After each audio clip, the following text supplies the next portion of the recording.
I have the same rights? You want me to hold you in contempt? Sit down. In that blue chair. Do I have to sit down there? One more time. Sit down. Good morning. Welcome to Contempt Municipal Court. My name is Nick Irochi. I'm the judge, and this is your initial appearance hearing on traffic-related charges filed against you.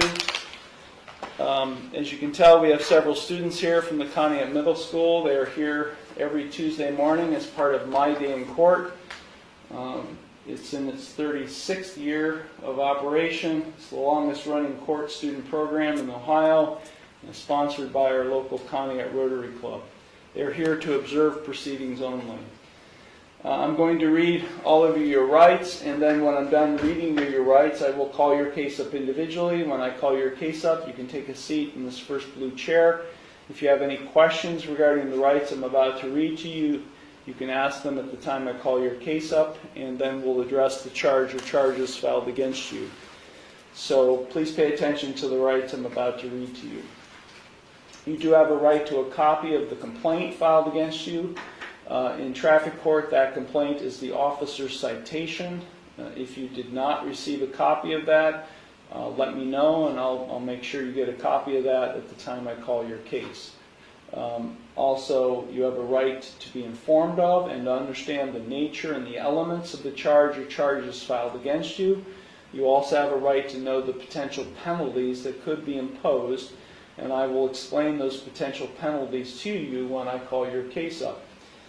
If you are convicted of a traffic-related offense, a record of conviction will be sent to the Ohio Bureau of Motor Vehicles and will become part of your driving record. Points may be assessed against your license for any moving violation. You have a right to remain silent and not to say anything during this hearing that might incriminate yourself. Any statement you make could be used against you.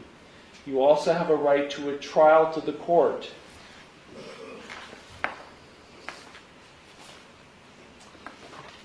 Now, each of you have 3 plea options available with respect to each of the charges filed against you. You can either plead guilty, not guilty, or no contest. If you plead guilty, that is a complete admission by you to the offense charged. If you plead guilty, the court will find you guilty, and then I will impose sentence. The second option is you can plead not guilty. If you plead not guilty, that is a denial by you to the offense charged. And as I said earlier, if you plead not guilty, I will set your case for further proceedings after today, and I will set a bond. The third option is you can plead no contest. If you plead no contest, that is not an admission of your guilt, but it is an admission by you of the truth of the facts alleged in the complaint filed against you. If you enter a plea of no contest, this court will find you guilty, and I will impose sentence without any evidence being presented against you. However, the plea of no contest cannot be used against you in any later civil or criminal proceedings. Court is now calling City of Contempt versus Amber McHenry, case number 24 TRD 819. Ma'am. I'm sorry. I'm just trying to get my stuff situated so it's ready here.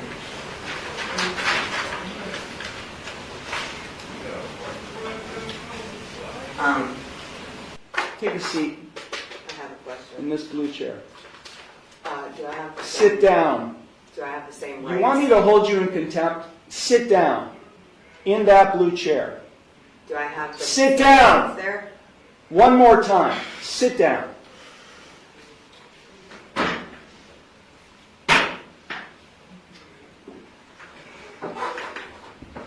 Now you'll answer my questions. Got it? Did you understand all of the rights and plea options that I explained to you? No, I do not understand. Okay. Then I will enter no plea to the charges filed against you. Well, let me just explain to you. You are charged, and I do have a signature on the citation which shows you've been served. You are charged with one count of no operator's license, a minor misdemeanor subject to a maximum fine of $150 plus court costs. You also are charged with one count of expired plates, also a minor misdemeanor subject to a maximum fine of $150 in court costs. I will enter no plea to these charges against you. You already have a pending. You already have a pending. I object. What do you object, ma'am? Because I did not enter that plea. You're Okay, so entering you that tell plea. me how you would like to plead: guilty, not guilty, or no contest. I'm not. First, I have to correct the standing, which is I am not the ens legis non begeer. I am the authorized agent to the decedent estate. I am coming in here as the settler, and I want to settle this case. I have sent in a paper that is my declaration and affidavit of what I want to do, which is to settle the case. I am willing to surrender the person to the court for mutual consideration. I do not want to continue doing this. I don't have anything to do with this. That paper that I signed, which is the summons, is signed v coatis, which is void contract, and I reserved all of my rights on there. So, is the court willing to give me mutual consideration today or not? I will enter no plea on your behalf to these charges. I've given you 3 plea options to plead. No, Would you I do just- not recognize Well, anyone in this court. Okay, well, I that's don't too bad. recognize you or the bailiff or anybody else in this court. I do not understand. I will set this case for a bench trial, and No, we'll get this set. I have the right to a trial by jury. Okay, no you don't, not in this case. Now, Yes? these are not jailable offenses, ma'am. You don't have a right to a trial by jury in this case. You already have a jury trial scheduled in another case, but then because you're facing jail time in that case. But in this case, you're not facing jail time, only a fine and court costs. Anything that is above $25 in a court of law has the right to a jury by trial, which is involuntary. Involuntary can't be violated, basically, is what it means. So I have the right to a jury by trial No, you don't. of my peers. No, you don't. Yeah. We're going to set it for trial, and you're going to go to the clerk's window, and they're going to give you a trial date.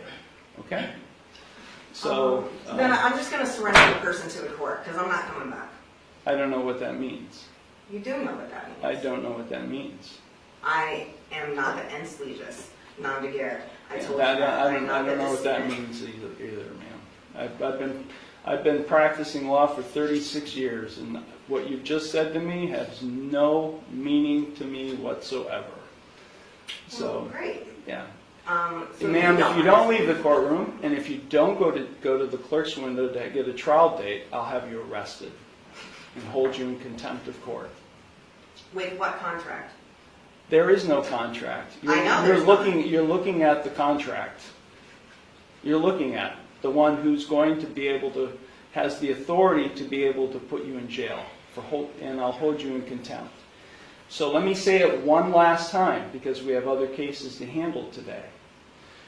If you don't leave the courtroom and go to the clerk's window and get a trial date, which is what I'm scheduling in this case, I will hold you in contempt of court and I'll have you arrested. So, contempt of court for what? What contempt? For not doing what I'm telling you to do, which is to go to the clerk's window and to get a trial date. You're the trustee, and I'm the beneficiary. And No, you're not doing there what is I'm no asking trust you. relationship here. No, there isn't. I've drafted many trusts, and there is no trust relationship between the judge and you, the defendant. Yeah, because you You broke are the not the trust. beneficiary, and nor am I the trustee. Yes, Yeah, that's just not how it works, man. it Not is. how it works. You either go to the clerk's window now and get a trial date, or I'll have you taken into custody now. You got it?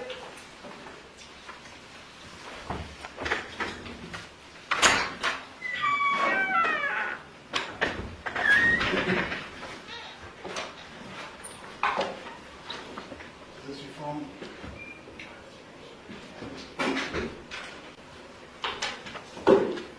This case demonstrates a common pattern seen in sovereign citizen proceedings. The defendant attempts to reject the court's jurisdiction by introducing non-legal concepts such as authorized agent, decedent estate, and void contracts. These arguments have no standing in actual law and are consistently rejected because courts operate under established statutory and constitutional authority, not private interpretations or internet-based legal theories. The judge's response is procedural and legally grounded. He repeatedly informs the defendant of her rights, explains the charges, and provides clear plea options: guilty, not guilty, or no contest. When the defendant refuses to enter a valid plea and continues to disrupt proceedings, the court moves toward maintaining order through warnings of contempt and potential custody. The key legal principle here is that court jurisdiction is not optional or subject to individual acceptance. Once a person is properly before a court on a lawful charge, they are required to follow procedure regardless of personal beliefs about legal identity or contracts. Sovereign citizen arguments typically fail because they misunderstand fundamental legal structure.